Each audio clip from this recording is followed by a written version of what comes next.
안녕하십니까. 화수분 고상욱입니다. 오늘은 전세 사기에 대해서 좀 말씀을 드리겠습니다.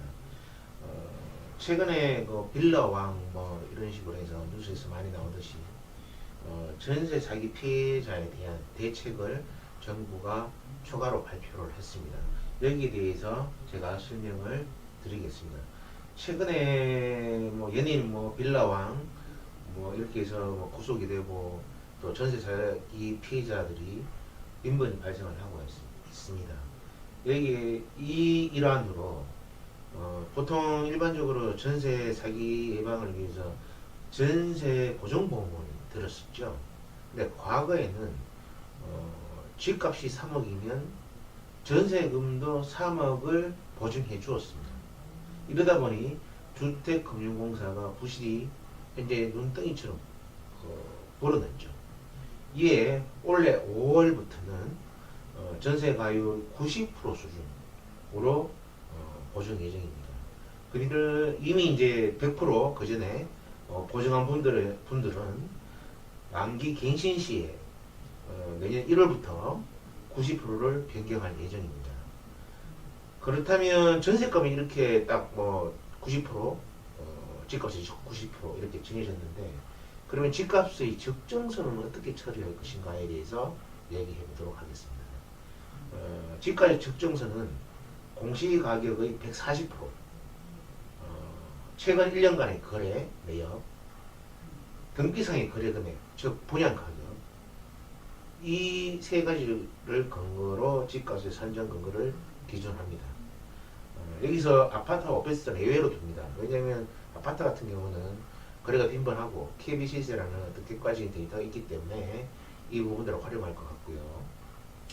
더불어 감정가격하고 공시가격이 상충됐을 때 과거에는 감정가격을 우선시했습니다.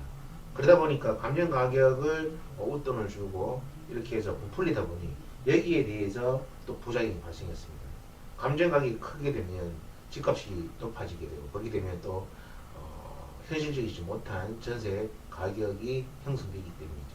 그러다 보니까 보증보험 같은 경우는 부실이 눈덩이처럼 불어날 수밖에 없었고요.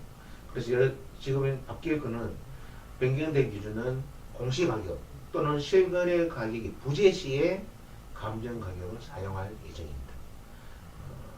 그리고 또 민간 임대사업자에 대해서 보증보험 가입이 의무였습니다. 근데 이를 지키지 않는 민간 임대사업자가 많았죠. 그러다 보니까 그 세입자들 이 피해가 또 발생했던 부분들이 있었고요.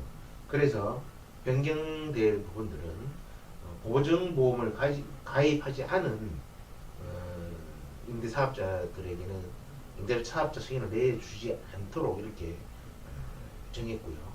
그리고 이를 가입하지 않았을 때 이 내용을 세입자에게 알리는 방법도 사용할 예정입니다. 마지막으로 전세 사기 피해자가 불가피하게 보증금 미반환으로 인해서 경매 낙찰 시에, 이 경매 낙찰은 전세 사시는 분을 얘기합니다. 세입자 낙찰 시에 이를 우주택자 취급해서 청약 등이 있어서 불이익이 발생하지 않도록 할 예정입니다. 다만 조건이 있습니다. 서울은 3억, 지방은 1억, 그리고 사이즈는 크기는 우리 흔히 30평대라고 얘기하는 전용 면적 84제곱미터 미만입니다. 이는 올해 5월부터 계획할 예정이고요.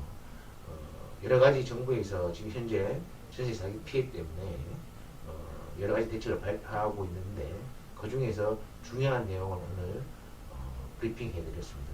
다음에 또 좋은 정보로 여러분을 찾아뵙겠습니다. 감사합니다.